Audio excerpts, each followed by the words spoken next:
The biggest complaint that game has had with Destiny 1 is that it was just too light. Light on stuff, light on story, light on endgame content. Well, Destiny 2's been blown open by a massive leak, and let's just say, well, there's nothing light about this one. This week sees the release of Destiny 2 on consoles on September the 6th. It's arguably one of the biggest games of the year. Developed by Bungie and published by Activision, this light MMO looter shooter is as hotly anticipated as it gets, or at least it's got the marketing budget to make us all think that. Some people on the previous Destiny video were saying that it's not an MMO mag, so what have you got to say about that? Get f***ed. Get f***ed.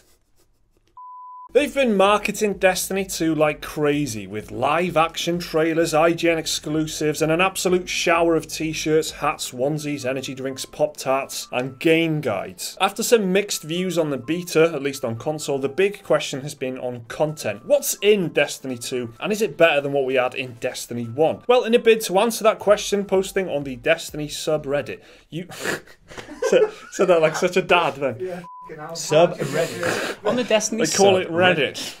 Posting on the Destiny subreddit, user NFS Gaming leaked pages from the GameStop guide for Destiny 2 bit by bit. And there's a lot of info here. Details on the game's campaign missions, strikes, subclasses and quests were all leaked, as well as information about the Crucible, the game's PvP mode. If you want to avoid some content spoilers and one pretty major story spoiler, then look away now. Skip to this point of the video that's on your screens now. Spoiler warning. Final warning. Destiny 1 received heavy criticism for having a paper-thin story with only 8 campaign missions. You might remember that just a few months back we covered a story where Jason Harris, narrative lead at Bungie, said he'd like to see people complaining that it'd be too much story this time around. Well, according to the leak, in the second installment of Destiny, there's about double the campaign content the first game offered, as well as triple the amount of secondary missions. There's a list of 5 strikes, which is 1 less than Destiny 1. However, there's 1 extra exclusive strike for PS4 owners and a new monthly event strike every single month. The biggest surprise is perhaps the fact that the tower, the social area from Destiny 1 that is destroyed during a huge invasion sequence at the start of Destiny 2, does return as a social hub by the end of the game. The tower seems to return to functionality by the end of the story, including vendors and scannable lore spots. There's also some nice little tidbits. You say titbits or tidbits? I don't know, tidbits, I think it's the...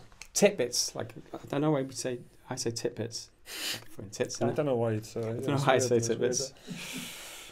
There's also some nice little tidbits, like the return of travelling salesman Xur, who appears in different locations with a fresh batch of exotic items every week. So that's it for spoilers. Anyway, if you've skipped to this point, then that's it for spoilers. This is all interesting stuff for me, and I think it's something that might win over some cynics of the first game in particular, because all the complaints are there's not enough stuff, there's not enough story missions, there's not enough endgame content, and this is something that they have seemed to have tried to address with all this. The fact that they're going to introduce rotating monthly strikes, which is in theory an endless supply of stuff to do at the end of the game. Great, you know, that's exactly the kind of thing they needed, and that's what they've seemed to be providing. It's interesting how this spoiler came about too. This came from a game guide leak, one of those books that you get in like GameStop or whatever, and like 5 days before the game is due to come out. One of the employees apparently has taken pictures of like every page of the book and uploaded it. So is it their own fault? And also, it makes you wonder whether this works in their favour, because everyone's talking about Destiny now. A couple of days before the game releases, it's good for them, isn't it? Oh like, no, how did this get out? It's going to be out in a couple of days anyway, so we can all see it for ourselves. But as far as like pre-release information goes, this is like as much as we've had so far. For me, it's all stuff that I've wanted to hear. It's not all positive though, as I'm about to say in voiceover. Nailed that bit, Mike. Nailed it. It's not all positive though. It's no surprise that Reddit users have turned into a team of detectives over the last few days, scouring the guide for all the juicy information. One major complaint they've had is that there seems to be an underwhelming number of exotic items, or the weapons and armor you look forward to near the end of the game. A lot of people seem to be unhappy as well that some major fan favorites from the first game won't be making a comeback. No one knows for certain if this is the full list of weapons and armor though, and perhaps we're missing some big additions to the roster. There's even a slight chance that the leak may be entirely fake. We just can't say for certain. So up to now, Activision have not responded to this, although there has been one tweet by Mark Noseworthy. He was one of the lead guys on the game. He's quashed some rumour that Destiny multiplayer campaign will only be unlocked once you've completed it.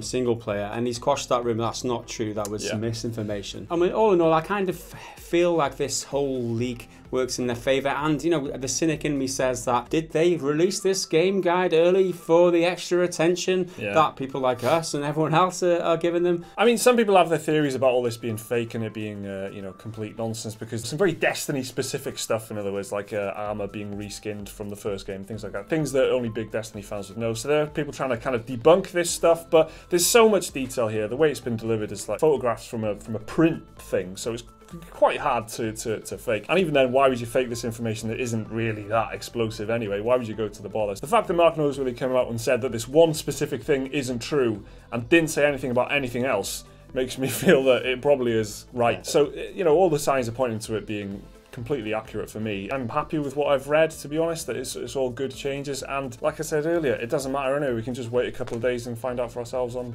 Wednesday. That's the question, is it? Is it going to affect your purchase of the game? For you, are you more excited or less? I was already heart set on it anyway. It's just nice to read, and it's nice to know that what I'm going into is going to be, at the very least, bigger than what the first one was, and that is a big complaint that a lot of people had. They've added a lot more stuff by the sounds of it, and that's cool. That's exactly what they needed to do. So if anything, you're more excited for it now that you've learned that I guess, all the content's there that you were waiting for. Now that I know about it, yeah, I guess I was kind of hoping for this anyway, and based on what the beta showed me, dressing up the story a lot better with voice acting and actual things that matter happening, you know, actual character, combine that with a doubling of the length of the campaign and extra side missions and all that kind of stuff. Yeah, it's good. This is exactly the noises they should have been making, and like you said, just because this was a leak, don't believe that it isn't completely I don't know, natural.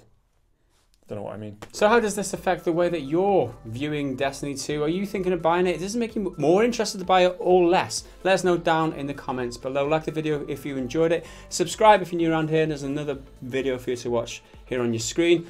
Check out our Patreon if you want to support us, and we'll see you again in the next video. Until then, bye for now.